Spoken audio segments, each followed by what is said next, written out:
Deportivo Ahora es una presentación de Tigo. En Tigo, el centro sos vos. Alrededor de 45.000 almas en el General Pablo Rojas, la nueva olla azulgrana que abría sus puertas al pueblo cerrista en la gran fiesta del sábado pasado. Autoridades del Ciclón de Barrio Obrero, de Conmebol, el Ministerio de Deportes y el propio presidente de la República en el acto protocolar de inauguración. Juan José Zapac dio la bienvenida a la mitad más uno. Abrazo, felicidades, disfruten. Gracias, gracias, gracias, gracias. Les quiero mucho. Chao. Gracias. Para luego dar lugar al show de luces y música para que la hinchada cante a todo pulmón.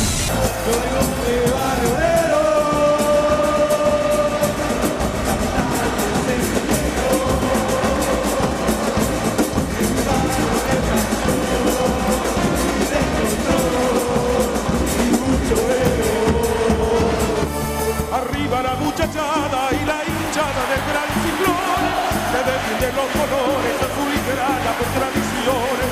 Irá al gran presidente que con su ejemplo así enseñó. Cerro, cerro, cerro, siempre cerro triunfará. Cerro, cerro, cerro, siempre cerro triunfará.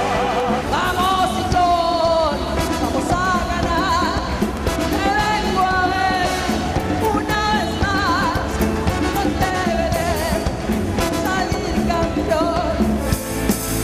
Queremos dar la vuelta este año en la olla azulgrana. Reloco con lobo en los trapos, voy a ver al ciclón. No importa si ganas o perdés, yo a vos te sigo alentando. Cerro, yo te amo, siempre te sigo ando.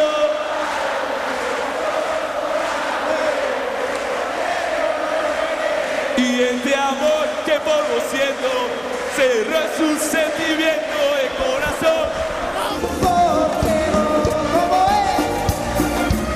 ¡Lo escucho!